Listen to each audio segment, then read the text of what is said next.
Hello and welcome to the News by Stands. Sin taxes should be brought in to help save the NHS, a former health secretary has said. Patricia Hewitt, a minister under Tony Blair, was commissioned by Chancellor Jeremy Hunt to examine health and care systems in an attempt to ensure better control of the public purse. In a wide-ranging review, she calls for a raft of NHS targets to be scrapped with more freedom given to high-performing areas. But Ms Hewitt said one of her most controversial recommendations was to shift more resources into prevention of illness, in particular to tackle a frightening rise in obesity, which is threatening the future of the NHS. The former health secretary called for a new national mission, Health Improvement, saying it should be led by the Prime Minister, stressing that it was up to the government to decide on specific measures to encourage healthy habits. She said she personally backed the rollout of extra taxes on healthy fare. It's not for the review to say we need this tax on sugar or that particular tax or whatever it happens to be, she said. When I was health secretary and increasingly concerned about what alcohol misuse and alcoholism were doing to our country, I tried to persuade Gordon Brown when he was in charge that we should have an additional tax per unit of alcohol, try and reduce alcohol consumption. Many of us, including myself, would support measures of that kind, but these need to be decided nationally across government, listening to the public, working with business and many other people. Ms Hewitt urged Mr Sunak to lead a national mission for health improvement and bring a strong political leadership to tackling the nation's ills. Personally, I hope it would actually be led by the Prime Minister to signal the importance, she said. It's about having a different national conversation about what all of us need to do to support our own health and what the NHS can do for us. If we carry on with the existing model, it won't matter how much money we put into the NHS, we'll never get the health that we want, the treatment that we need. We simply won't ever have enough ambulances, enough hospitals and doctors and nurses, she told The Telegraph. We need a national mission to improve the health of the nation, and that requires strong political leadership. Ms Hewitt said that during her time as health secretary from 2005 to 2007, the biggest contribution she helped to make was bringing in the ban on indoor smoking. She said her call to put in at least 1% more of local health budgets into prevention of ill health was the most challenging and one of the most controversial of her recommendations. The report said it had long been considered and recognised that the NHS is more of a national illness service than a national health service, calling for a radical shift in approach. The report suggests the NHS should emulate US-style health insurance models, which put far more emphasis on tackling problems earlier to keep the elderly out of hospital. Ms Hewitt said Medicare's national health insurance programme for the over 65s showed a compelling approach which should cut hospital admissions by 30%, with far more health screening and longer GP visits to address health concerns at an earlier stage. The 89-page report calls for a slew of changes, including reducing the number of NHS national priorities to no more than 10. The report warns that an excessive focus on hitting targets risks gaming of the system and even a disastrous neglect of patients by distorting priorities. Welcoming the report, Mr Hunt said Ms Hewitt was absolutely right to say the NHS should scrap most national targets and move its focus to preventative care. If that now happens, it will have a profound and positive impact, he said. The review also calls for the radical reform of the GP contract so that it does far more to deliver the best outcomes for patients, with much more local flexibility and citizen health accounts, which mean patients can access not just health records but sign up for clinical trials and link to tailored NHS medical advice. Amanda Pritchard, NHS Chief Executive, said integrated care systems have the power to change the way the NHS provides care for people while working alongside local government to ensure people live healthier lives. We know health systems across the country are already taking significant action to do this, and we are grateful to Patricia Hewitt for this important report. We will look in detail at the recommendations as we continue to support local areas to improve outcomes for patients. A Department for Health and Social Care spokesman said integrated care systems are an important part of the government's plan to deliver more joined up and effective health and care services and to cut waiting times for patients, one of the Prime Minister's key priorities for 2023. Ministers will review recommendations of this report in due course. A head teachers union in England has voted overwhelmingly to reject the government's pay offer for teachers. The National Association of Head Teachers, NAHT, mainly representing primary heads, is considering balloting members again over strike action. It is the third union to reject the offer, including the National Education Union, NEU, which is planning further strikes. The government says further strike action is extremely disappointing. Most state school teachers in England had a 5% pay rise in 2022. They were offered a 4.3% rise next year, as well as a one-off £1,000 payment this year. Starting salaries would also rise to £30,000 from September. The government said it believed schools could afford to fund most of the pay rise from their budgets, and that extra money would have been provided to make up the rest. But unions have been campaigning for a fully funded pay rise, arguing that taking in the money from schools' budgets could mean they have to make cuts elsewhere. Paul Whiteman, NAHT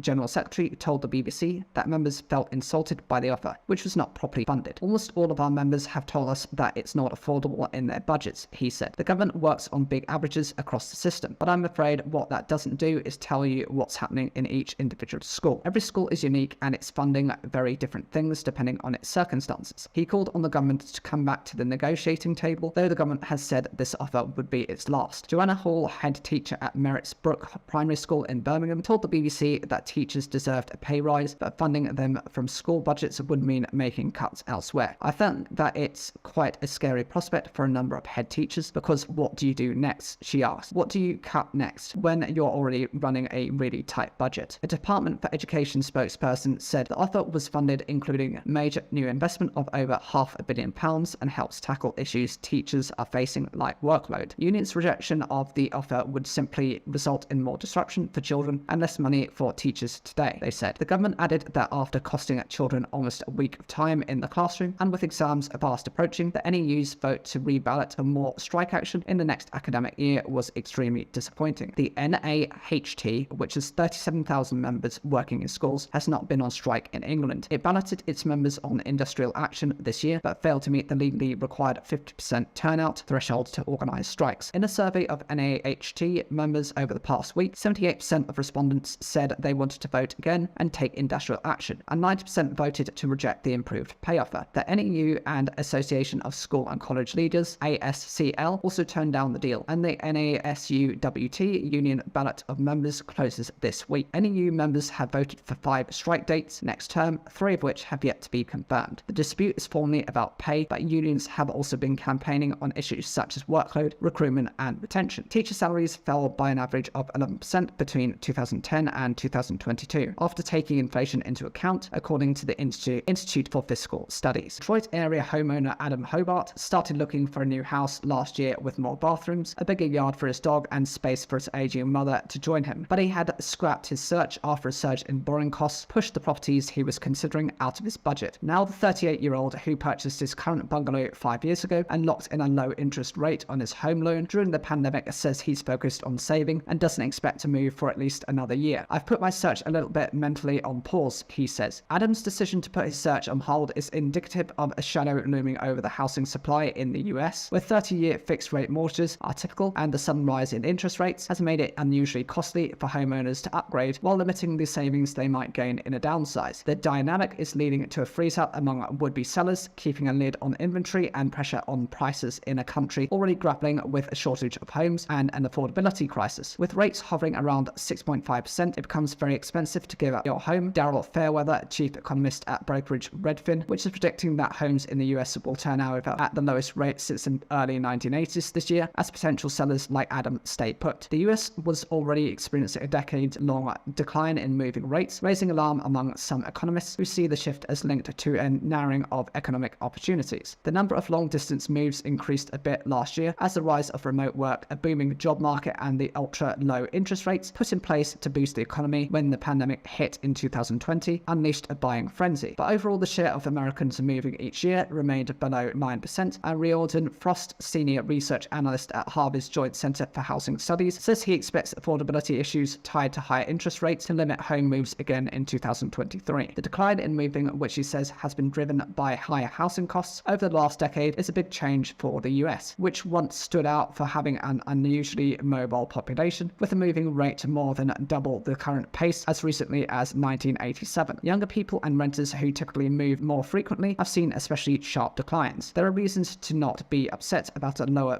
mobility rate, which is that it could mean that people are satisfied in their houses, and we want that, says Mr. Frost. It could also mean that people are stuck in place. The number of homes sold in the US plunged by roughly 17% last year as rates hit their highest levels in 15 years, adding hundreds of dollars to the typical monthly mortgage payment and knocking out an estimated fifth of buyers, according to the National Association of Realtors. Despite the drop in demand, prices still rose nearly 10% as supplies remained tight. For what will happen next as the critical spring selling season starts vary widely. The median price of homes sold in February dipped 0.2% compared with a year earlier, the first such decline in more than a decade. Some analysts expect prices to continue to slide, with at least one predicting a fall of as much as 15% this year. But though some cities are seeing drops, the US overall have so far avoided the bigger falls seen in some other countries, as inventory remains near historic lows. In Canada, for example, prices in February were down 19% year-on-year, while in Australia they have dropped almost 8%. In the UK, the average price of homes sold in March fell 3% compared with 2022, according to the Nationwide. Even though demand was cooled, we still see there are not enough homes, said Nadia Evangelou, senior economist at the National Association of Realtors, which predicts prices will dip a modest 1.6% this year, despite mortgage rates hovering near 6.5%, roughly double what they were at the start of 2022. Overall, prices jumped 42% nationally from 2019 to 2022, which means few long-time owners are facing a loss if they sell. But the number of homes being put on the market has dropped sharply. Seasonally adjusted figures from Redfin show that there were just under 465,000 new listings nationally in February, the lowest level in more than a decade, except for the height of pandemic lockdowns in 2020. Buyers are jumping back in the fray as the new normal of rates are setting in. Homeowners who would typically sell their home, however, have the golden handcuffs of yesterday's rates, making it much more attractive to stay put, says Rachel Mekmedjic, owner of Windermere Real Estate's office on Mercer Island in the Seattle region. Seattle has seen one of the largest bit drop-offs in homes for sale, with the number of new listings falling more than 40% in February compared with a year earlier. Seattle renter Ryan Boyle and his wife have been looking for a home to start a family for more than a year. At the start, they faced stiff competition and staggering prices. Though the frenzy appears to have subsided, he says properties that meet their needs and are within their budget remain few and far between. My wife spends 4 hours a day looking at houses. We've seen every listing and we're constantly watching the market, the 31-year-old says. If we find a place that is priced correctly, especially based on the interest rates, then we move on something. But I haven't felt that there's a ton on inventory. First-time buyers accounted for just 26% of home sales last year, the lowest number since the National Association of Realtors started tracking the figure. Adam Hobart says he feels lucky he got in the door before it closed and sympathizes with the hurdles faced by buyers trying to come after him, but he sees no easy fix to their problems. If he does find a place, Adam says the monthly costs of his current home are low enough, about $900, but he hopes he can hold onto it as a rental. Eventually, since I've got this low interest mortgage, I can foresee paying that off, and that turns into a part of a future retirement plan. He says, I'm like, shoot, am I part of the problem? But also, to some degree, you have to look after yourself. Around 20 million Americans stand to lose healthcare coverage this week as states begin unwinding pandemic-era protections for Medicaid beneficiaries. The scaling down of the program began on the 1st of April and will continue over the next 14 months. Millions of men, women, and children who gained coverage during the pandemic stand to lose it. COVID-era legislation guaranteed that enrollees in the government program would not be purged even if they would otherwise be deemed ineligible for reasons such as increased income, meaning they made too much money to qualify. Over the course of 3 pandemic years, enrollment in Medicaid and CHIP has swelled to 90.9 million, an increase of almost 20 million. As the pandemic has ebbed, millions of Americans are believed to have returned to work, boosting their income and thus making them ineligible for coverage. Residents in Arizona, Arkansas,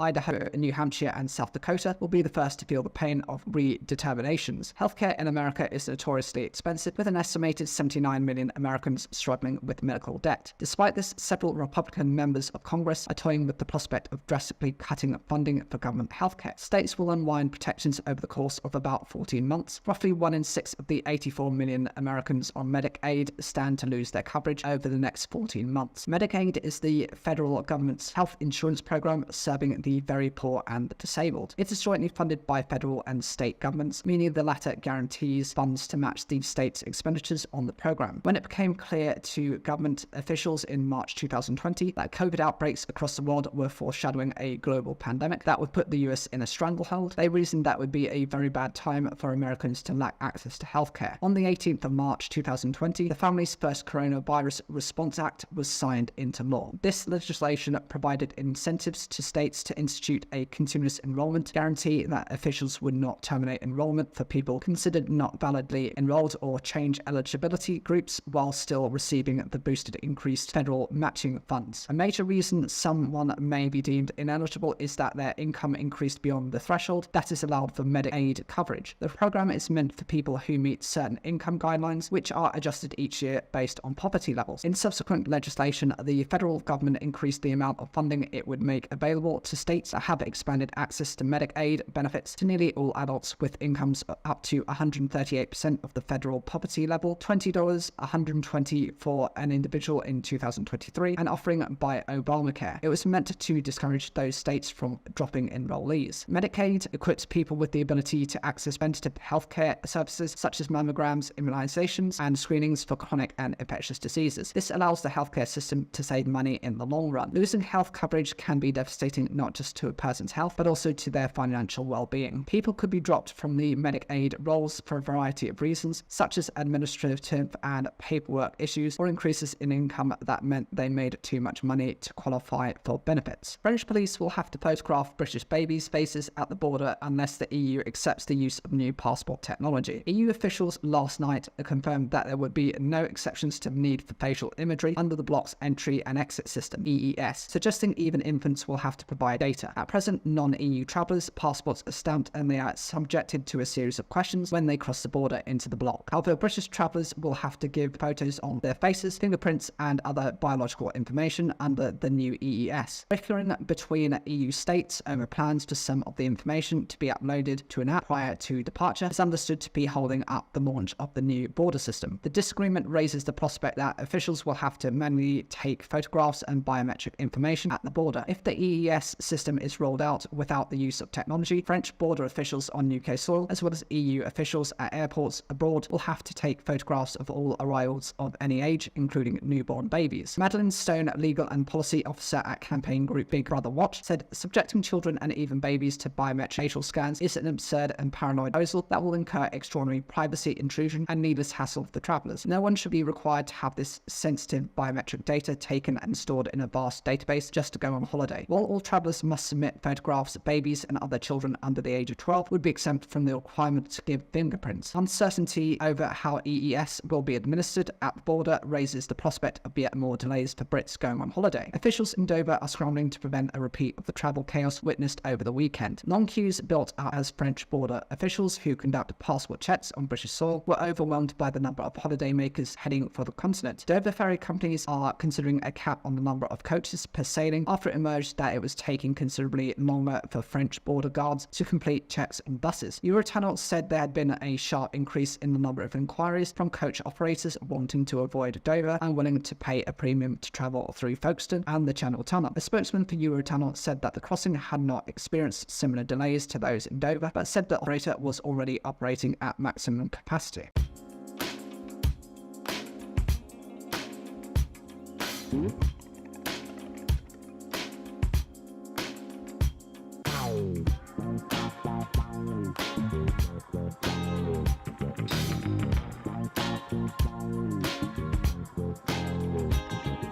UK-based online store Book Depository is being closed down by its parent company, the US technology giant Amazon. Book Depository has told customers it will cease operations later this month after almost 2 decades in business. It comes after Amazon announced plans to cut thousands of jobs as it shakes up its business globally. The news was met with sadness by many of Book Depository's customers from around the world. We are sorry to let you know that Book Depository will be closing on the 26th of April 2023, the company said. Customers can continue to order books until midday UK time on its last day of trading, the company's website added. It can confirm that we've taken the difficult decision to close Book Depository, an Amazon spokesperson told the BBC. Book Depository was founded in 2004 by former Amazon employee Andrew Crawford and his business partner Stuart Felton. The global online book retailer, which was bought in Amazon in 2011, has offices in London, Gloucester, Madrid, Cape Town and Chennai, with fulfillment centres in the UK and Australia. Thousands of Book Depository customers include best-selling authors reacted with sadness over the announcement. Sad to hear the news, a huge loss for all of us, New Zealand-based author and poet Lang Leave tweeted, "My heart breaks," another Twitter user said. This year, Amazon has been slashing thousands of jobs as it aims to make major cost savings. As part of the shake-up, the company announced changes to its book business, including the decision to stop selling magazines and newspaper subscriptions on its ebook device Kindle. In a blog post in January, Chief Executive Andy Jassy said a total of just over 18,000 roles would be cut across the company, including job losses in its book-selling operation. Mr. Jassy referred to the hard decision to eliminate a number of positions across our devices and books businesses. Like much of the global technology industry, Amazon saw sales boom during the pandemic when customers were stuck at home. But more recently, its sales have slowed down as consumers spend less time due to the cost of living crisis. Other companies, including Google and Facebook owner Meta, have been grappling with how to balance cost-cutting measures with the need to remain competitive. People who question the competence of Scotland's new First Minister by calling him useless are racist, Reuters and S&P MSP has claimed. Karen Adam, who loudly backed Humza Yousaf's successful bid to succeed Nicola Sturgeon, said that he was already being targeted with racist tropes that were utterly disgusting. Critics of Mr. Yousaf, including within the S&P, have expressed doubts over his ability to be a successful First Minister after what they see as a succession of failures in less demanding ministerial jobs. Opposition politicians regularly describe Mr. Yousaf as incompetent or useless, pointing to issues such as a deepening crisis in the Scottish NHS, which he ran until he became First Minister last week. However, in her column in the pro-independence newspaper The National, Miss Adam claimed that the new First Minister had been unfairly criticised since he announced his leadership bid because of the colour of his skin. The comments sparked a race row in Scotland, with the Tories accusing the MSP of making ridiculous allegations when attacks had been based only on Mr. Yousaf's woeful record. Miss Adam wrote that Mr. Yousaf had to go further for longer to be taken seriously because of his ethnicity, in the same way that Scots had to consistently prove ourselves to the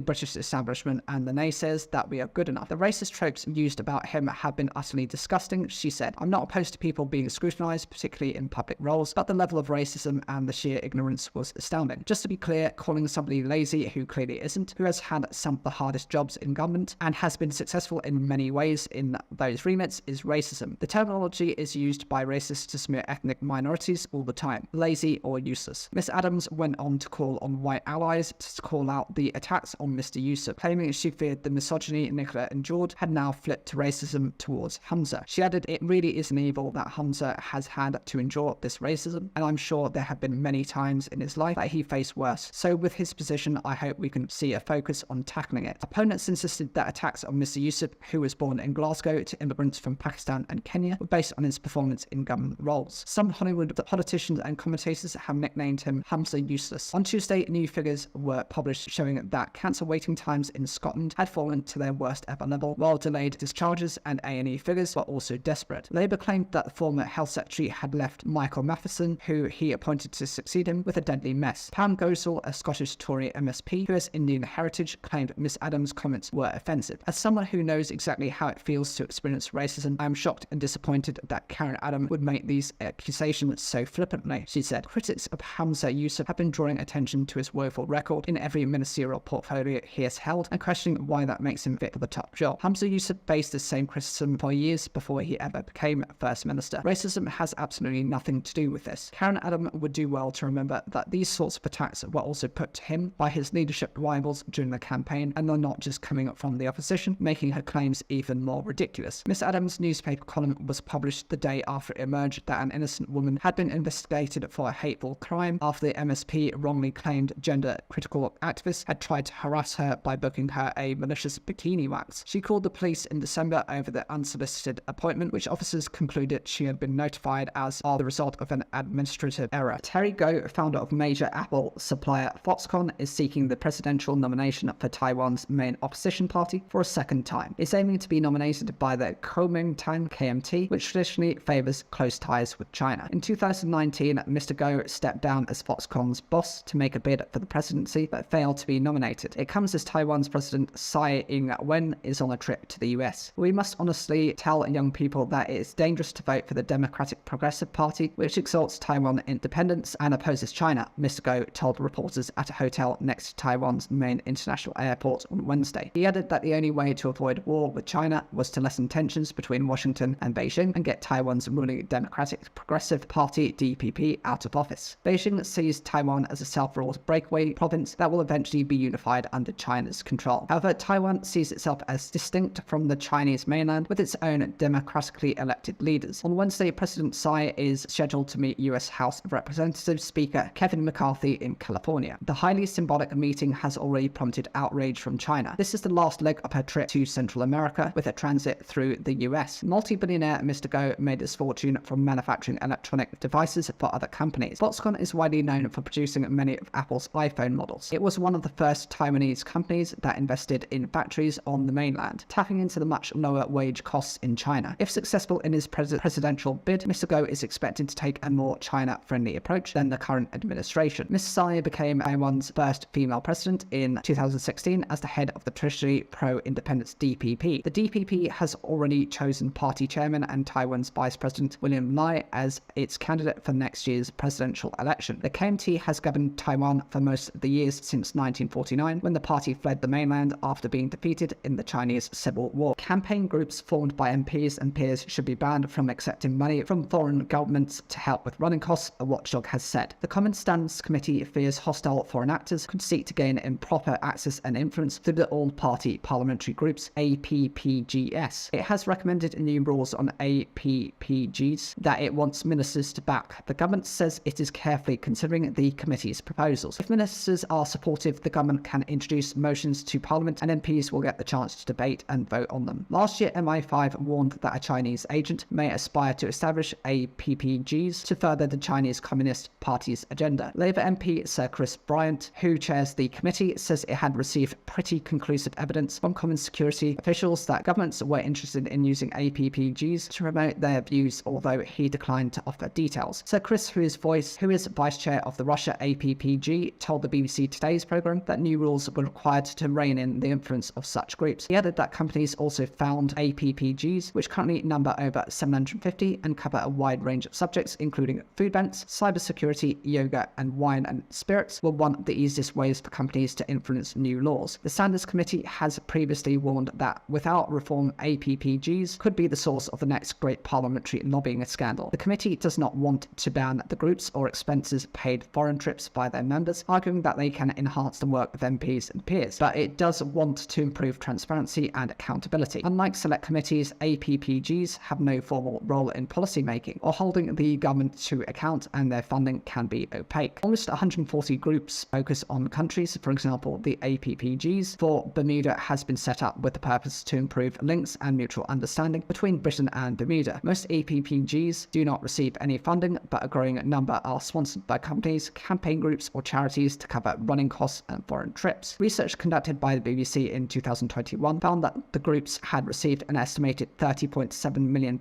since 2017. Around £6.4 million came from companies registered as lobbyists. Donations can include benefits in kind. For example, the donor could pay for a secretariat to help organise the group. The Standards Committee has argued that APPGs enable better relations with other countries, create a forum for developing ideas, and provide access to the political system for many organisations and individuals who might otherwise be excluded. However, it also expressed concern that companies and foreign powers could use APPGs to buy political influence. Under new rules suggested by the committee, foreign governments would be banned from directly funding APPGs, secretariats which assist with running the groups. Groups would be able to take foreign government funding for benefits other than the secretariat, but this must be registered. Those responsible for an APPG would also have to carry out due diligence on whether foreign governments are the eventual funder of secretariats or other benefits. The committee also wants to introduce additional rules for groups which receive external benefits of more than £1,500 in a calendar year, including a requirement to produce an annual report outlining the work they have done. Former England Senator Luther Burrell says he is proud and has a sense of closure after a rugby football union investigation found his claims of racism in the sport were true. The governing body says his revelations have prompted it to fast-track publication of a new strategy to promote inclusion in the elite game. The RFU has also published the findings of research which found that in every area of elite rugby, players had experienced some form of racism. Last year, the governing body looked into Burrell's allegations, taking over an inquiry launched by Newcastle Falcons, his final club. The RFU says the report published on Tuesday, and in which no individuals are named, concludes his claims were true on balance of probability and that his evidence was reliable. It says there is insufficient evidence to say all the abuse happened at Newcastle, apart from a player's WhatsApp message which contained a racist comment. But Burrell, who has not yet identified those involved, also found to have suffered 2 further incidents of verbal racist abuse. Newcastle have said these incidents were on a night out and on an away fixture, and that it had no access to the WhatsApp group. The club said the incidents are more likely to have happened during his time with Newcastle Falcons than not, but it was not made aware of them when they occurred. The investigation report says the abuse was hurtful, undermined Burrell's dignity, and clearly had an adverse effect on him. His motivation for making the allegations now was his wish to eradicate such racist behaviour from rugby union. It says it was concerned over the lack of training at Newcastle on equality, diversity and inclusion of policies. Speaking in his first interview since the investigation concluded this week, Burrell told BBC Sport, "Does it provide me with a sense of closure? I believe so, yes. It's been a tough 8 to 10 months. I was disappointed initially by the lack of support shown from some of my peers. It was as if my comments were being dismissed. It was almost like people needed proof, and now that this has come out, people will understand that what I was saying has been deemed to be the truth, and we can all hopefully move on and generate change. I'm proud of what I've done, and I'm proud of the support that I've had. Burrell, aged 35, who is of Jamaican descent, spoke out in June 2022 about his experiences, saying racist banter had become normalized among teammates and that racism was rife in the sport. Anybody a slave is not funny, so it was abhorrent behavior. It was something that affects my dignity as a player. It affects me as a human, as a father, he said after being presented with findings of the investigation. The report said the RFU should consider launching a further disciplinary inquiry, but in a statement, the governing body said it had chosen not to, and instead will continue to work with the club to improve training and whistleblowing processes. When asked why he had not yet been identifying those responsible for what he called abhorrent abuse, Burrell said, "This has not been a witch hunt. It's not about retribution. This is about me finally having my voice heard. I've always said that this has ultimately not been about me. This has been about generational change within the sport. I hope that they feel a sense of embarrassment that they publicly said that to me in a working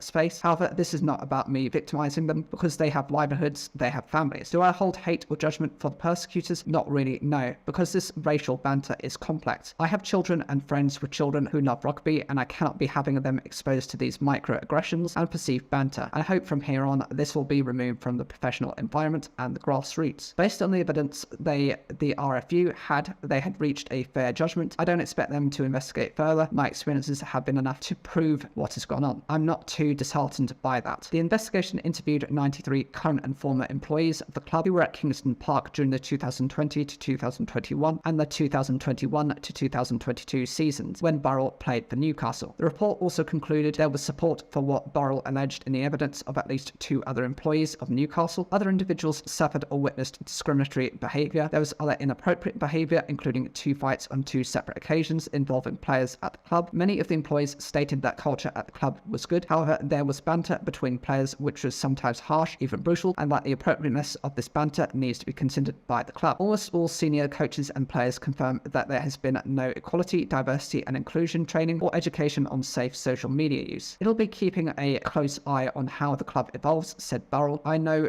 that they'll have implemented new structures. We've got a lot of work to do to eradicate those feelings and these comments and the cultural differences within rugby union as well. However, I believe it's going in the right direction. Newcastle said it was gravely concerning that anyone would be subject to discriminatory behaviour in rugby. The club added it is incredibly disappointing to learn that any individuals have ever felt subject to discriminatory behaviour during their time with us, and we want to make it very clear that we do not condone any discriminatory behaviour. Had any reports of this nature been made to HR or management, they would have been dealt with in the appropriate manner. Given that after an extensive investigation, there remains no way to identify those involved in any of the allegations outlined, and given that Luther's stated aim was to educate and improve things for the future, going forward, the club will be focusing on education and reinforcement of the aims and processes within our policies as recommended in the report. In terms of the action plan, the RFU says a new action plan is to tackle discrimination, and it has been accelerated in light of Luther's experience, and that research conducted last year found in every area of elite rugby, men and women's, national team, clubs and academies, players had experienced some form of racism. Very often these took the form of inappropriate or discriminatory comments and jokes from teammates, opposition players and coaches. In the majority of experiences, these were described as repeated occurrences rather than one-off incidents. Classism is an issue which affects the game and fuels an elitist perception. Reporting of incidents of discrimination is low across the elite game. The burden to call out poor behaviour and discrimination tends to land on underrepresented groups. Efforts by the game to respond to discrimination to date, while well-intended, have been either short-lived or perceived as performative. While there is a sense that discrimination is decreasing in the game broadly, this trend is moving at a slower pace for women and ethnically diverse communities. RFU Chief Executive Bill Sweeney said further, Luther was very brave to come forward and share his experiences of racism and classism in the game. To embed the change we all want to see following Luther's frank and disturbing feedback to us about his experiences requires collective action from all the major stakeholders in the English game. The findings from our research into racism and classism in rugby union have been revealing and have hardened our resolve to address and remove the forms of discrimination and experiences from our game and put inclusion at its very heart. After spells at Leeds, Carnegie and Sale Sharks, Burrell spent 7 years at Northampton Saints from 2012 to 2019, winning the 2013 to 2014 Premiership title and making 15 appearances for England between 2014 and 2016. He switched coach to play for Rugby League side Warrington Wolves in 2019 before returning to Union with Newcastle in 2020. Burrell left Falcons in June shortly after detailing his experiences of racism. Talks to resolve a long-running row between Royal Mail and staff members over pay and conditions have collapsed. Royal Mail says it is deeply concerned discussions concluded without agreement and claimed it made substantial efforts to reach a deal. The Communication Workers Union said it was willing to continue negotiations. Royal Mail said it remained committed to reaching an agreement with the CWU and said not transforming the company was not an option. The company said that it had increased its pay offer, offering at 10% over 3 years plus a one-off payment. Royal Mail said it also shifted on issues such as start times, profit shares for employees and allowances. The CWU said there has been progress in several areas and the union made it clear last night that we were willing to continue negotiations to finalise an agreement. Royal Mail has warned that a return to industrial action by the CWU could result in Royal Mail going into administration. The company is concerned that further industrial action could lead to large customers such as retailers pulling multi-million-pound contracts. In a letter to the union, Royal Mail said, "In talks, you suggested to us that you were becoming more comfortable with the risk of administration. If so, that is very misguided. It is important that everyone is clear that if our finances come under worse pressure, the legislation does not provide for renationalisation, instead a system called special administration. The government would have to approve a move into administration. This could mean all of the Royal Mail business, including the universal service obligation to deliver to every address 6 days a week, and Parcel Force declared insolvent." Royal Mail says the strikes have cost the company £200 million in lost business and in covering striking staff. The CWU said it will engage with its members regarding its next steps, including the unacceptable pressure deliberately being placed on members through imposed revisions that could lead to a failing quality of service. The long-running dispute has led to several staff walkouts, including a strike over Christmas, the busiest time of the year for postal deliveries. Part of the changes proposed by the Royal Mail include later shift start and end times for staff and revisions to mail delivery routes. Recently, Royal Mail was the target of a cyber attack which disrupted mail sent overseas. The firm was also referred by the MPs to communications watchdog Ofcom for prioritising parcel deliveries over letters, which would be a failure to fulfil its legal obligations. Workers across the UK continue to strike, mainly over pay, which is not rising in line with the cost of living. Workers in sectors including nursing, the civil service, junior medics and rail have been holding periodic strikes since June last year. Johnson & Johnson has proposed to pay almost $9 billion to resolve tens of thousands of lawsuits it faces in North America that claim its baby powder and other talc-based products cause cancer. The healthcare giant said it still believed the claims were specious, but was hoping the new settlement offer would help conclude its legal battle. The figure marks a big boost over the $2 billion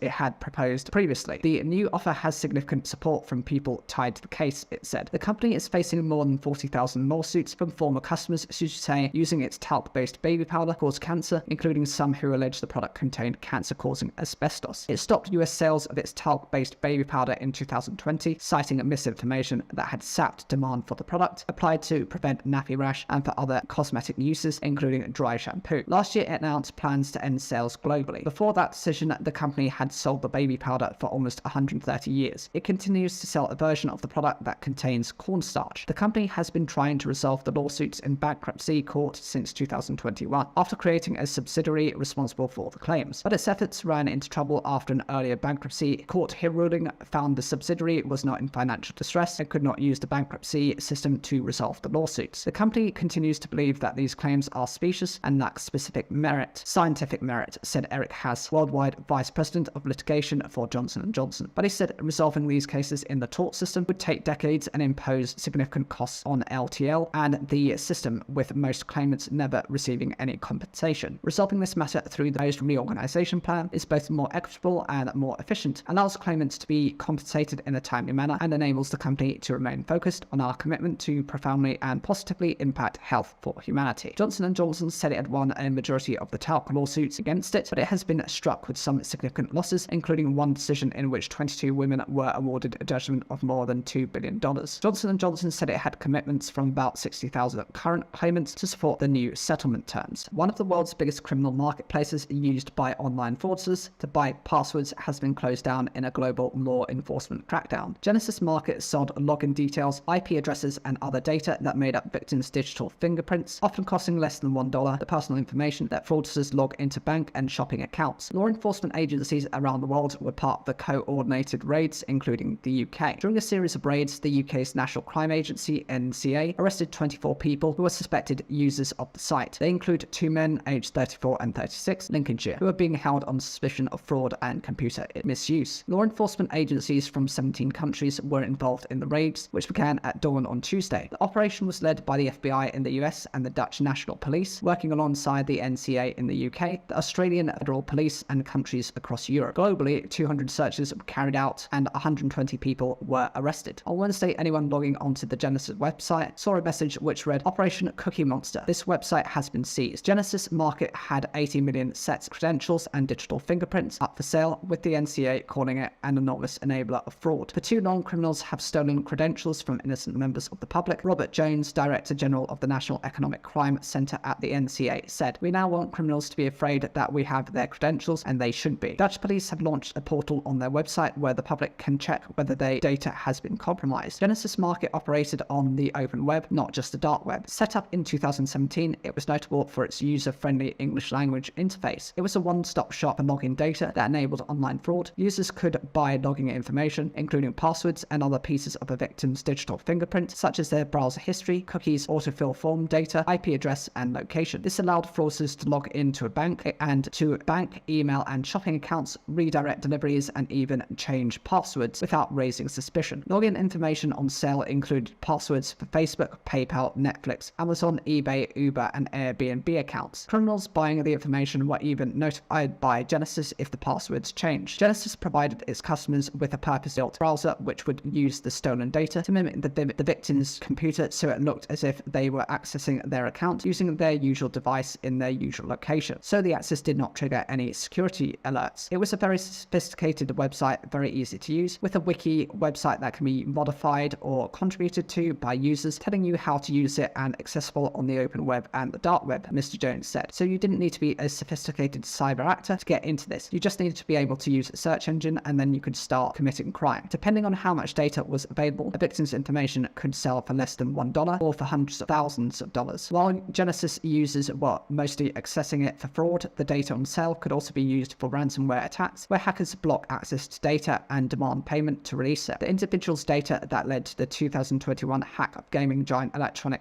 Arts, EA, sold for just $10. Businesses also had their information sold on the website, which facilitated fraud, mobile phone number hacking, and ransomware attacks. Will Lyon, head of cyber intelligence at the NCA, said Genesis was an enormous enabler of fraud and one of the most significant marketplaces for buying login information. The NCA believes that there are about 2 million victims worldwide, with tens of thousands of victims in the UK. Many victims would first know something was wrong when they saw fraudulent transactions on their account, or if they were lucky, they got a message saying that someone had logged in as them. Tens of thousands of criminals are thought to have been using Genesis, with several hundred users in the UK. They could search for potential victims by country and see what data was available before they made their purchase. Internet users who want to avoid fraud are advised to keep their computer and phone operating systems up to date, to use two-factor authentication and strong passwords such as ones involving 3 random words. They are also being urged to consider using a password manager. The government has announced the launch of a new digital map of the entire network of underground power cables, gas pipes, sewers, and water mains across the country. The interactive map has been tested in the northeast of England and will be rolled out throughout England, Wales, and Northern Ireland by 2025. In the UK, buried pipes and cables measure about 4 million kilometers. The government says mapping them could help avoid accidents and disruption. Damage caused by accidental strikes to this buried network costs the UK an estimated £2.4 billion per year. The new map will give utility company workers access almost instantly to detailed plans of every piece of infrastructure buried at the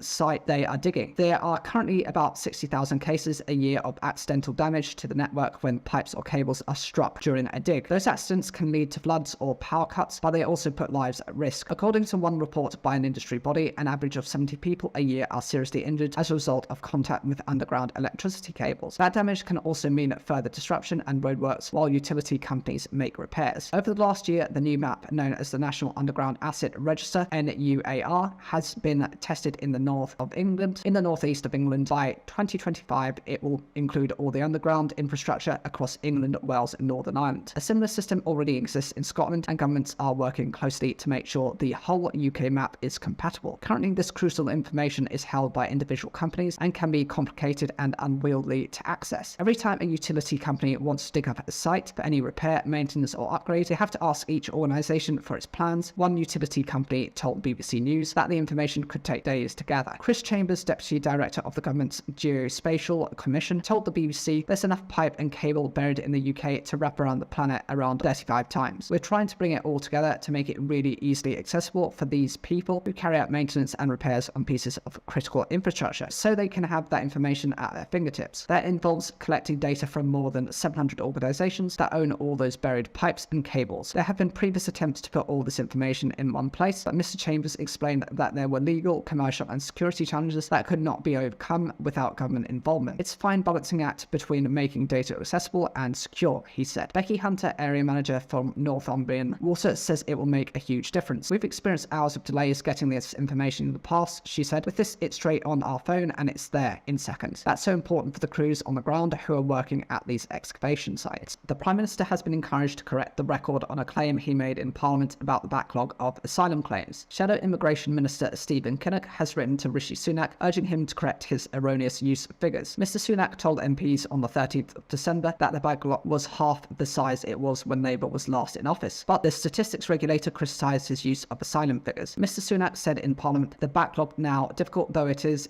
half as big as it was under the last Labour government. The Home Office has confirmed to us that this came from evidence given to the Home Affairs Committee by the UK Border Agency in 2011. The agency said it had reviewed 500,500 cases, 455,000 of which were concluded as part of the clearance exercise to deal with the backlog of asylum applications, which was started in 2006 and was still underway at the time of the 2010 election. That would certainly be more than double the backlog based on quarterly Home Office figures for the end of December 2022, when it was 166,261. But the chairman of the UK Statistics Authority, Sir Robert Choate, said given the data quality issues at that time, it would not be reasonable to suggest that this management information from the UK Border Agency accurately represented 500,000 genuine undecided asylum applications then in the backlog. He said the correct figure to compare with current backlog figure from the Home Office should be taken from the same Home Office quarterly statistics, which show that the number of applications awaiting a decision in June 2010 was 18,954. This means that during the period from June 2010 to December 2022, there's been a net increase in undecided asylum applications of 147,307, not a halving, said Sir Robert. Stephen Kinnock had raised a point of order in the House of Commons on the 27th of March, calling on ministers to correct their earlier statements, but that has not yet happened. He also referred a claim made by Immigration Minister Robert Jenrick on the 19th of December, who said the backlog of cases was 450,000 when the last Labour government handed it over to us. And Safeguarding Minister Sarah Dines said on the 14th of December over 500,000 legacy cases had been left by the Labour government. We asked down the street and the Home Office if ministers were planning to correct the records. The Home Office referred us to the report from the Chief Inspector of Borders and added we are taking immediate action to bring the asylum backlog down. The rising cost of doing business in April has been called a perfect storm for small companies in Northern Ireland as rates bills arrive. For some businesses, the new financial year brings an increase in costs such as wages, water bills, corporation tax and business rates. This year will also see a reduction in energy bill support. In England, retail, hospitality and leisure properties will get 75% rates relief up to a cash cap of £110,000. As a result of that decision, Stormont received £163 million,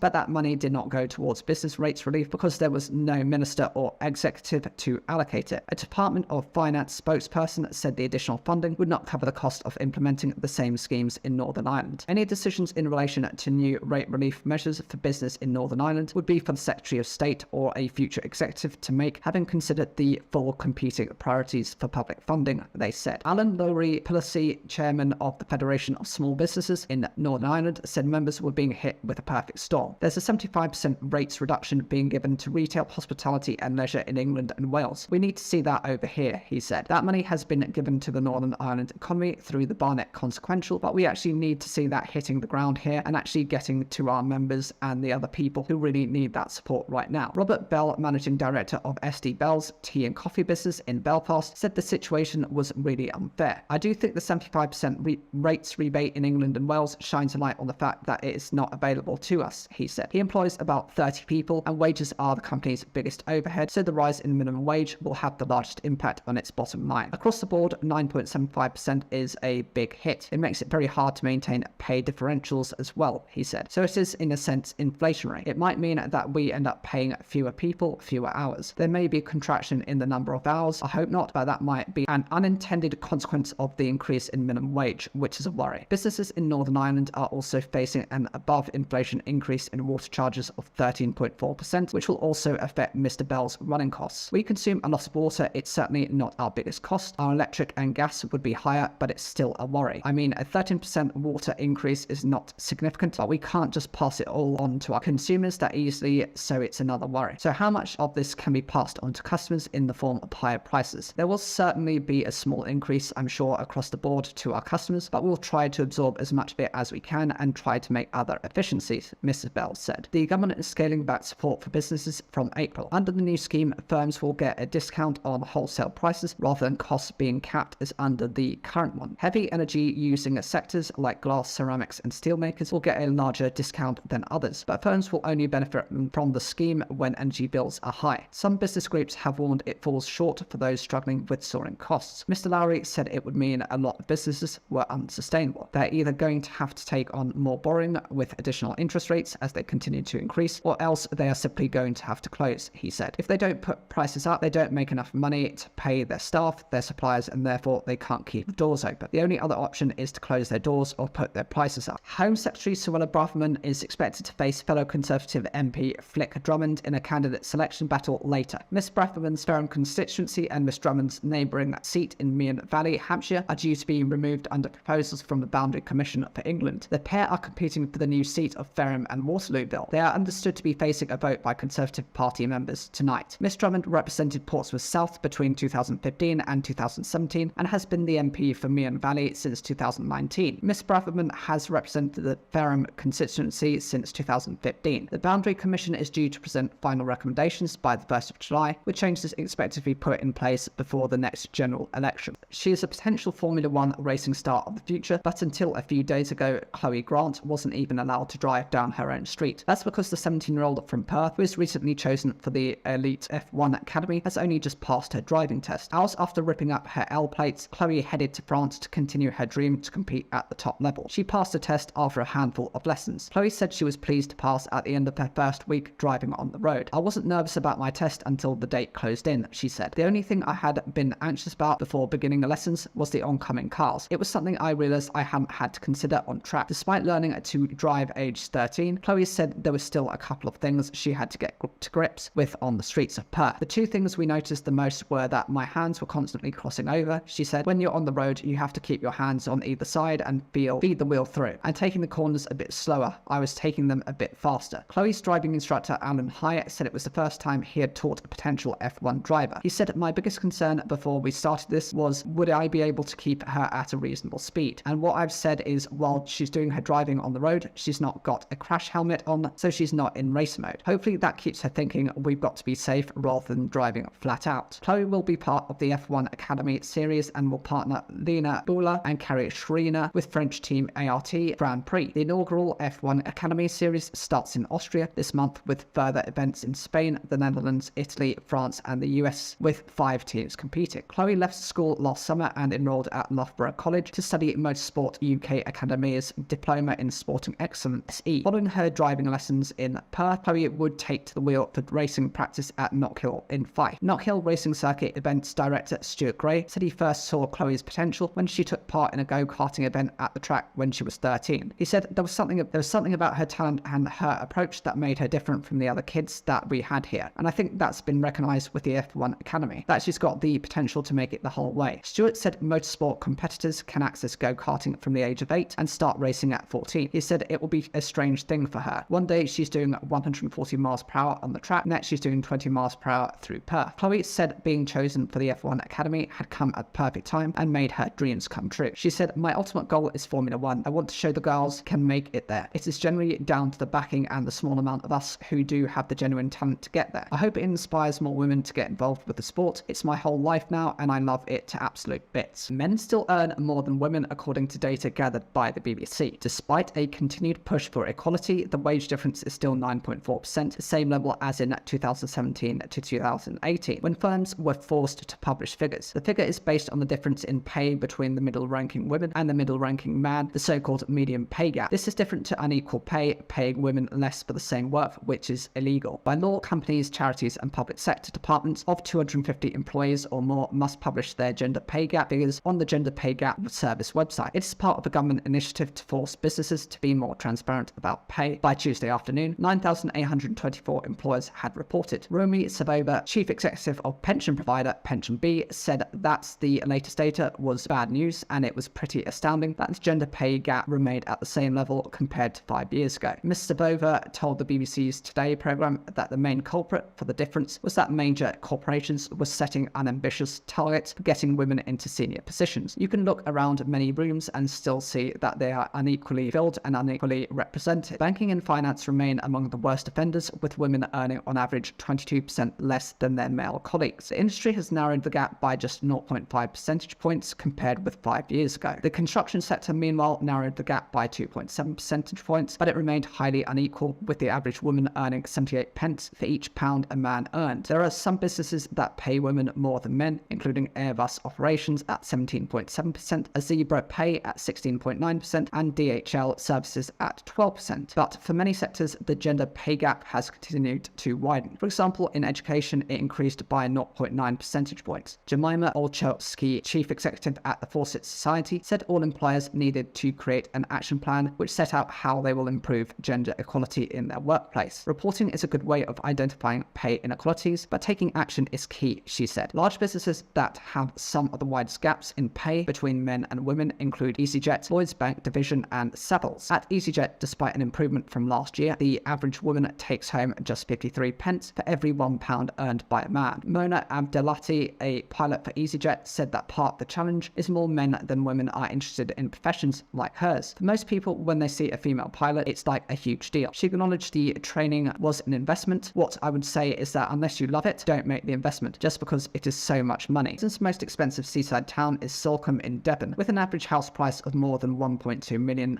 in 2022, according to Halifax. Salcombe overtook Sandbanks in Dorset, which was the priciest seaside spot in 2021. According to the bank's analysis, 7 of the top 10 most expensive seaside spots were in Devon and Cornwall. The least expensive seaside location was Greenock, Scotland, where the average house price was £97,608. The bank analysed house price data for 209 coastal locations across England, Wales and Scotland in the 12 months to December 2022. Salcombe's main attraction is the picturesque estuary that forms the town's extensive waterfront, making it a popular place for water activities. It is also favoured by ramblers who are drawn to the area's steep coastal paths. While it is rich in natural beauty, Salcombe does not function like a normal town, according to South Hams District Council leader Judy Pearce. Ms Pearce, a Conservative councillor for Salcombe and Thurleston, said the high proportion of second homes in the town makes life quite difficult. She said the population surges from about 2,000 to more than 23,000 in the summer months. In the winter, the town is absolutely dead. She said it's like a morgue. There is nobody around at all. The lifeblood of the town is stripped away. In a community, you have a lot of people doing voluntary jobs, but there just isn't the manpower in Salcombe. Many of the most expensive seaside locations in the Halifax analysis were found along the coastline of southern England, all areas popular with second homeowners. Back in 2012, the average house price in Salcombe at £558,538 was less than half the typical 2022 value. According to the Halifax study, the cost of coastal homes around the UK increased by 56% between 2012 and 2022, from £195,509 to £304,460. During the early months of the COVID pandemic, coastal and rural locations were particularly popular as house hunters looked for properties with more space. Other locations where house prices have at least doubled over the past decade, including Margate and Westgate-on-Sea in Kent. By the end of 2022, a home in Margate cost 109% more on average than it did in 2012, rising from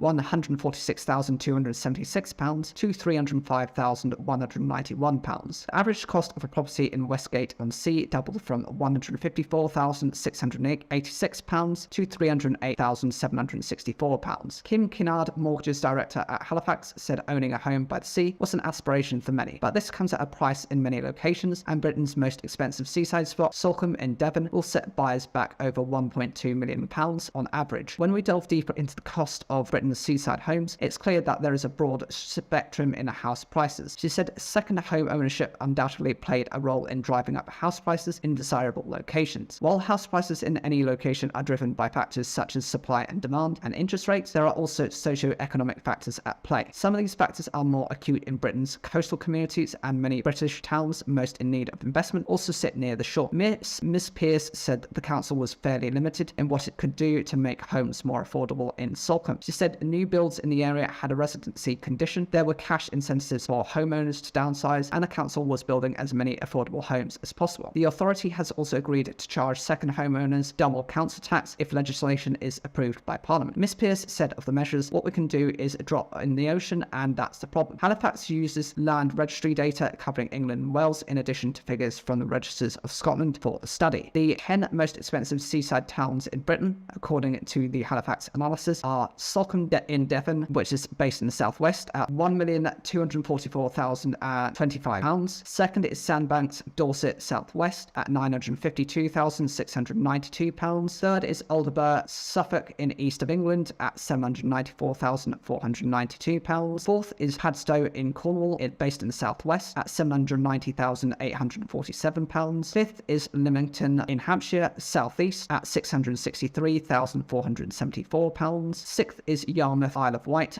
based in the southeast, at £611,816. Seventh is Dartmouth, based in Devon and the southwest, at £567,985. Eighth is Kingsbridge, Devon, based in the southwest, at £556,659. Ninth is Wadebridge in Cornwall, based in the southwest, at £548,669. Tenth is Budleigh Salterton in Devon, based in the southwest, at a cost of £537,681. The 10 least expensive seaside towns in Britain, according to Halifax analysis, are Greenock in Clyde, based in Scotland, at £97,608. Second is Girvan in Ayrshire in Scotland, at £105,410. Third is Millport in Ayrshire, based in Scotland, at £111,381. Fourth is Invergordon, Ross and Cromarty, based in Scotland, at £114,962. Fifth is Saltcoats, Ayrshire, based in Scotland, at £116,414. Sixth is Newbiggin by the Sea, Northumberland, based in northeast, at £117,663. Seventh is Stanmere, Dumfries and Galloway, based in Scotland, at £117,884. Eighth is Wick Caithness, based in Scotland, at £124,857. Ninth is Thurso Caithness, based in Scotland, at £126,716. And 10th is Campbelltown, Argyll and Bute, based in Scotland, at £129,348. The 10 seaside towns with the biggest increases between 2012 and 2022 are, in first place, Salcombe, based in Devon in the southwest, with an increase of 123%. Second is Margate, based in Kent in the southeast, at an increase of 109%. Third is Westgate-on-Sea, based in Kent in the southeast, at a 100% increase. Fourth is Birchington, based in Kent in the southeast, increase of 98%. Joint fourth is Aldeburgh, Suffolk, based in east of England, at 98% increase. Sixth is Deal in Kent in the southeast, increasing of 97%. Joint sixth is Ramsgate, based in Kent in the southeast, at an increase of 97%. Sixth again is Yarmouth, Isle of Wight, based in the southeast, of an increase of 97%. Ninth is Whitstable, based in Kent in the southeast, increase of 95%. And joint 10th is Padstow, Cornwall, based in the southeast, and Burnham-on-Crouch, based in Essex, with an increase of 94%. The US Space Agency, NASA, has named the 4 astronauts who will take humanity back to the moon after a 50-year gap. Christina Koch will become the first woman astronaut ever assigned to a lunar mission, while Victor Glover will be the first black astronaut on one. They will join Reed Wiseman and Jeremy Hansen to fly a capsule around the moon late next year or early in 2025. The astronauts won't land on the moon, but their mission will pave the way for a touchdown by a subsequent crew. The 3 US citizens and 1 Canadian were presented to the public in a ceremony in Houston, Texas. They will now begin a period of intense training to get themselves ready. In selecting a woman and a person of color, NASA is keeping its promise to give greater diversity to its exploration efforts. All the previous crewed missions to the moon were made by white men. Reed Wiseman, age 47, a US Navy pilot who served for a time as the head of NASA's astronaut office. He's flown on 1 previous space mission to the International Space Station in 2015. Victor Glover, age 46, a US Navy test pilot. He joined NASA in 2013 and made his first spaceflight in 2020. He was the first African American to stay on the space station for an extended period of 6 months. Christina Koch, age 44, an electrical engineer. She holds the record for longest continuous time in space by a woman of 328 days. With NASA astronaut Jessica Meir, she participated in the first all-female spacewalk in October 2019. Jeremy Hansen, age 47. Before joining the Canadian Space Agency, he was a fighter pilot with the Royal Canadian Air Force. He is yet to fly in space. The Artemis II crew represents thousands of people working tirelessly to bring us to the stars. This is their crew, this is our crew, this is humanity's crew, said NASA Administrator Bill Nelson. NASA astronauts Reid Wiseman, Victor Glover, and Christina Hammock-Koch, and CSA astronaut Jeremy Hansen each has their own story, but together they represent our creed. Out of many, one. Together we are ushering in a new era of exploration for a new generation of star sailors and dreamers, the Artemis generation. Wiseman will be the commander, Glover will be his pilot, Koch and Hansen will act as the supporting mission specialists. The quartet are essentially repeating the 1968 mission carried out by Apollo 8, which was the first human spaceflight to reach the moon. Its crew took the famous Earthrise picture that showed our home planet emerging from behind the lunar horizon. The major difference this time will be the use of the 21st century technology that NASA has developed under its Artemis program. In Greek mythology, Artemis was the twin sister of Apollo. Last year, the agency tested its next generation moon rocket called the Space Launch System and its associated crew capsule known as Orion. This Artemis 1 mission left Earth on a 25-day excursion around the moon without anyone on board. This allowed engineers to assess the readiness of the hardware. Now the newly named astronauts will climb into Orion for Artemis 2 and a journey to and from the moon that's likely to take about 10 days. The last human spaceflight mission to the moon was Apollo 17 in December 1972. The first landing was Apollo 11 in 1969. Artemis 3, the first landing of the new era, is not expected to occur until at least 12 months after Artemis 2. NASA doesn't seem yet to have a system capable of taking astronauts down to the lunar surface. This has been developed by entrepreneur Elon Musk's SpaceX company. Called Starship, the vehicle is due to start flight testing in the next few weeks. We need to celebrate this moment in human history because Artemis 2 is more than a mission to the moon and back. It's more than a mission that has to happen before we send people to the surface of the moon. It is the next step on the journey that gets humanity to Mars, Victor Glover told the Houston ceremony. Christina Koch added, "Are you excited?" I asked that because the one thing I'm most excited about is that we are going to carry out your excitement, your aspirations, your dreams with us on this mission. Artemis 2, your mission. Vanessa Weish is the director of NASA's Johnson Space Flight Center, the home of mission control. She said, "Among the Artemis 2 crew are the first woman, first person of color, and first Canadian on a lunar mission, and all 4 astronauts will represent the best of humanity as they explore for the benefit of us all." The father of a cyclist killed by a driver who failed to brake or swerve before the fatal crash said the decision to spare him jail was a farce. Tony Jones said his family's lives were torn apart when his son David, age 41, was killed in Bridgend in May 2020. Raymond Trahan, age 74, was given a 9-month suspended sentence and a 7-year driving ban for causing his death by careless driving last month. The Ministry of Justice said independent judges decided sentences. "We know the devastation wreaked by those who caused death on our roads, which is why we have increased the maximum penalty for the worst offences to life behind bars," a spokesman added. Charity Cycling UK said Trahan should have been convicted of causing death by dangerous driving rather than careless driving and called it symptomatic of the UK's broken road traffic laws. The court was told if Trahan had been paying attention, he would have seen the father of 2 on his bike for at least 7 seconds before hitting him. "I couldn't believe what I was hearing," said David's father, Tony. 7 seconds is a long time when you think about it. It's long enough to react, and obviously he didn't. Speaking in his living room in Pencode, Bridgend County, Tony said the first he knew something was wrong was when he called his son and a police officer answered. He said, "Davey had been in an accident. I said, 'Is he alright?' And he said, 'I'm 99% sure he's dead.' I came in here and told the wife and it was chaos here. She couldn't believe it. She just broke down and she's still the same now." He said the whole family were in complete disbelief. The night before he was here having a steak and chips with us for his tea, and that's the last time we saw him. On the 29th of May 2020, David, who has children aged 10 and 7, set off for an early morning bike ride as he did before work most days. He was an experienced cyclist and was very familiar with the road he was cycling along. Tony, a retired coach driver, said the court case was particularly hard because he knows Trahan and used to work with him. If he had come over and said, "I'm sorry," it wouldn't have made any difference about bringing Davey back, but he would have shown a bit of remorse, but there was nothing at all. Mr. Jones added, "I couldn't believe he just walked." He said the sentence was a real farce and I felt the judge was too lenient. Trahan of Kenfig Hill has been approached for comment. "Driving a car is like having a knife in your hand. It's a dangerous weapon, and if you kill somebody, you should get made to pay for it. He just hasn't. He's walked away free." He said his barrister advised the family that an appeal would be unlikely to be successful because Trahan was sentenced within the sentencing guidelines for causing death by careless driving. Andrew Taylor, a criminal barrister based at Apex Chambers in Cardiff, agrees. He said, "I suspect because Raymond Trahan had an impeccable driving record. He'd driven professionally for many years. There was no evidence of any drinks or drugs involved. There was no evidence that the vehicle was other than properly on the road with tax, MOT, insured, and all the things we expect of a driver, and therefore she, Judge Catherine Richards, decided to draw back from sending him to immediate custody, and she imposed a suspended sentence. The maximum sentence for causing death by careless driving is 5 years, whereas causing death by dangerous driving carries a maximum of life imprisonment. Mr. Taylor added, "This is a case where a person behind a wheel with devastating consequences sadly doesn't keep a proper look out, as we all have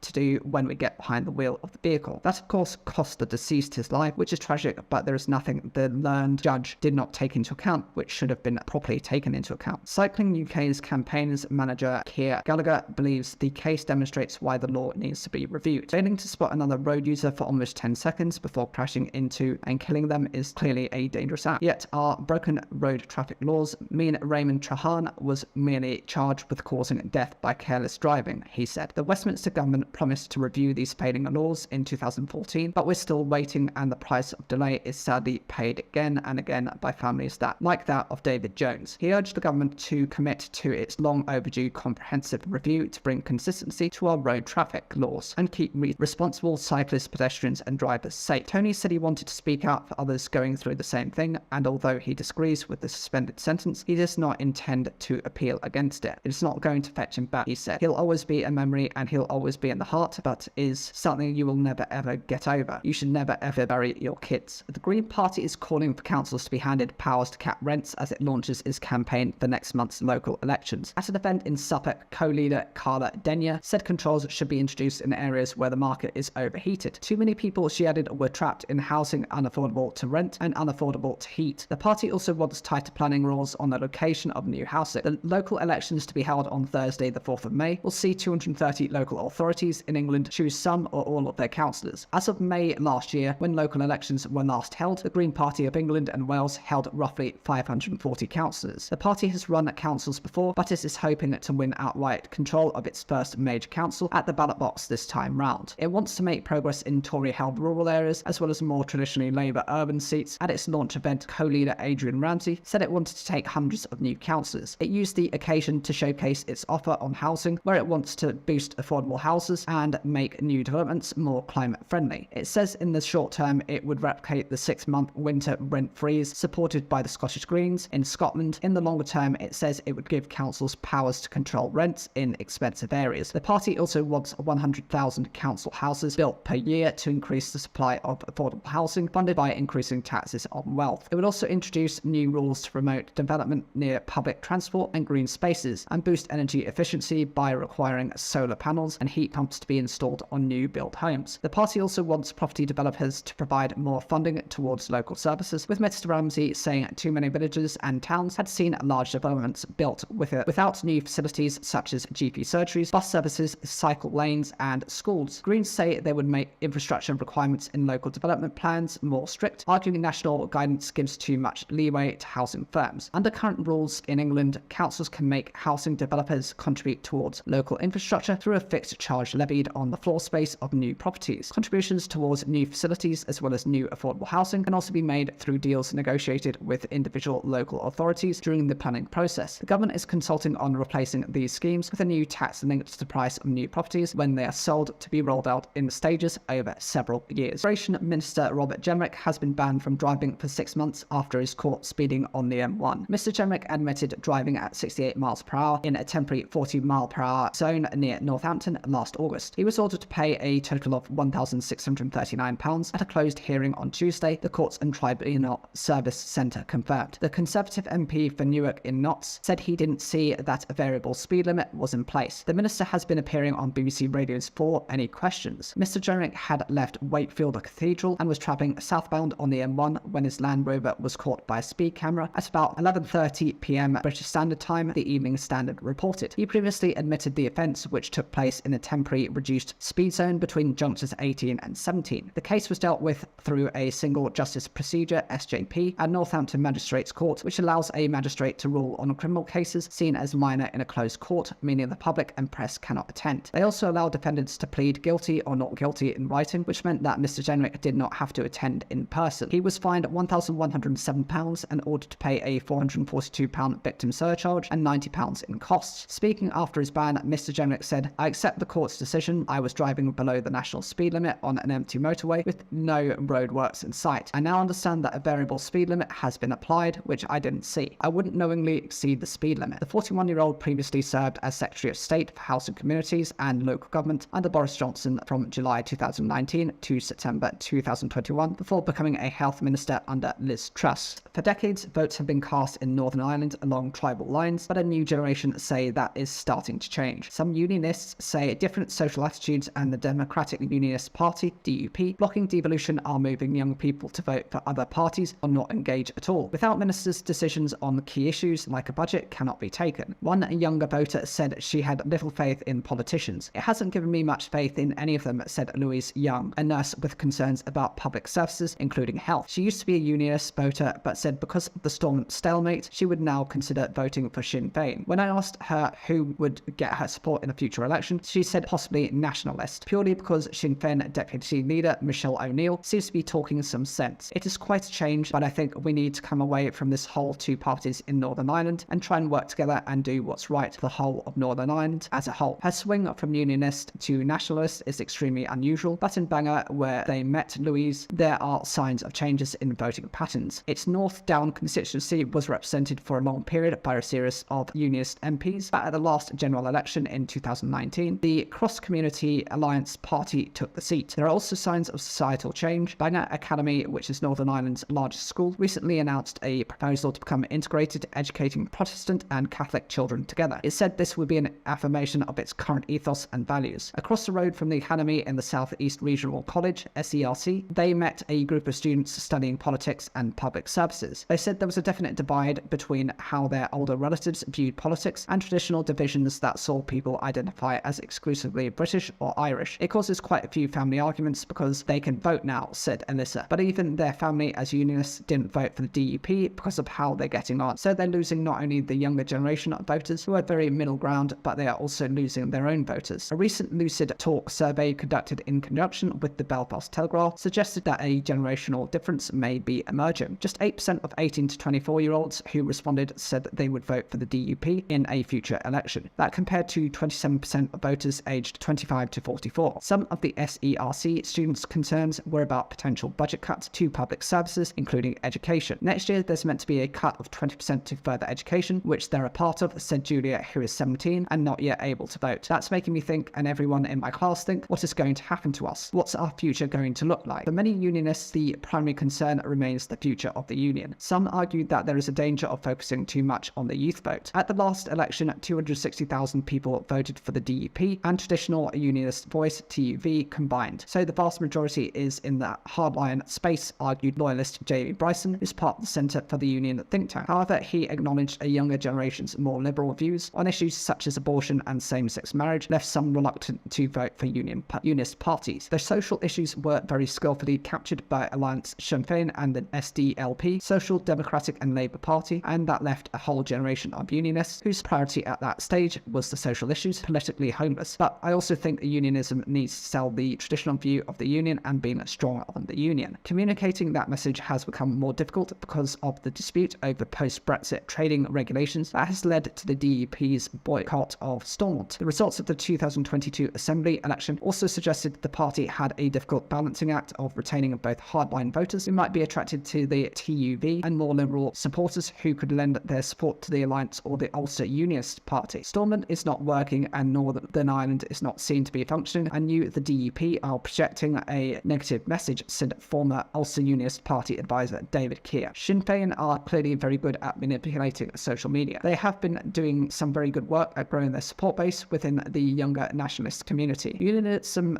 needs to work harder at that, and it needs to take its head out of the sand and start projecting a positive image of Northern Ireland. Michelle Collins says she is terrified to enter her kitchen every morning because of the grey squirrels which have been living in her house for the last 3 years. Evading the efforts of pest controllers, they've chewed up her doors and skirting boards and have eaten her dog food. The 39-year-old gym owner said they go into her kitchen at night, leaving her at the end of their tether. Michelle from Kilwinning in Ayrshire said, "I never imagined squirrels could do this to my home. It's unbelievable what they can do. I've tried everything, but nothing is working. I feel terrorized by them. I'm terrified to go into my kitchen every morning." Michelle told BBC Scotland she became aware of the problem when she started hearing a noise in the walls, then noticed piles of sawdust at doors and skirting boards. I live near woodland and they jump off all the trees, onto my carport, and then onto my house, she said. There is a hole where they have dug under my porch and are coming up the inside of my walls. She keeps her dog's food in the conservatory, which is off the kitchen, and the squirrels had chewed through the door to get to the food. I now put the food away when I go to bed, but in the morning I found the towel I've used to stop the gap is pulled out and chewed too. She said a pest controller had given up after trying everything to catch the squirrels. Pest controllers are not allowed to trap and kill grey squirrels living in guttering or roofs, but once they enter lofts or other rooms in a house, they can be exterminated. Pest controller Scott McIntyre, who covers Edinburgh, the Lothians and Fife, said he had seen the nightmare damage that could be done by squirrels. The worst was a woman in Fife who had every electrical cable chewed, so she had to have her whole house rewired. The damage they caused cost £30,000. Another woman in Edinburgh had her cables chewed through in her converted attic, and I've seen them chew through from attics into bedrooms. What they can do to a house can be devastating. This technique is to scare squirrels out of houses before blocking up the holes. But he said that on one occasion he was attacked by 3 male squirrels which he had cornered in an attic. They jumped at me and tried to claw and bite me, but usually squirrels run away when I go into attics. BBC Scotland has spoken to a number of people who have experienced squirrel problems in their homes. Jacqueline Hewitt, aged 49, from Gracemont in Edinburgh, said a pest controller had been to a house, but she could still hear scratching in her roof. He put down 9 trays of poison and they were all eaten when he checked 2 weeks later. He told us squirrels can be vicious, so to be very careful. We haven't dared to look in the attic. We don't know where the hole is, so we can't get it blocked up. My daughter has been having nightmares that they are in her bed and she thinks they're going to come through the walls. The scratching sound is terrible. Alan Costello from South Edinburgh said there had been an issue with squirrels in her house since she moved in a year ago. She said they chewed right through the lead, flashing around my skylight, and during the storms before Christmas, it meant I was flooded. All the insulation was soaked, the wall in my hall was damaged, as well as my bathroom. It has been a nightmare. Nan Dixon, aged 75, and her husband Jerry, 85, have lived in Edinburgh's Morton Hall area for 43 years. Nan said, we've had squirrels for the first time and the noise of them jumping above our heads is horrible. We've been worried about the damage and they gnawed through the eaves. When my husband went into the attic, one of the squirrels stuck its head out the hole and we were very stressed. We've been shocked at what they have done. The British Pest Control Association said there were thousands of call-outs every year because of squirrels. This is in part due to the damage they cause to your home and the noises squirrels make at night, which can be very distressing. As their numbers have increased in the UK, so is damage they cause, it said. There were no poisons which could be used by the public. However, the association did recommend attempting to seal all entry points to a property. Josh Scalera, aged 20, the owner of Precise Roofing in Edinburgh, said he recently helped a customer who had 7 squirrels living in her house. He had discovered that the verge at the edge of the roof was not screwed in. It was fluffing open as squirrels were getting in. We screwed the dry verge into the fascia so their access point into the roof was closed.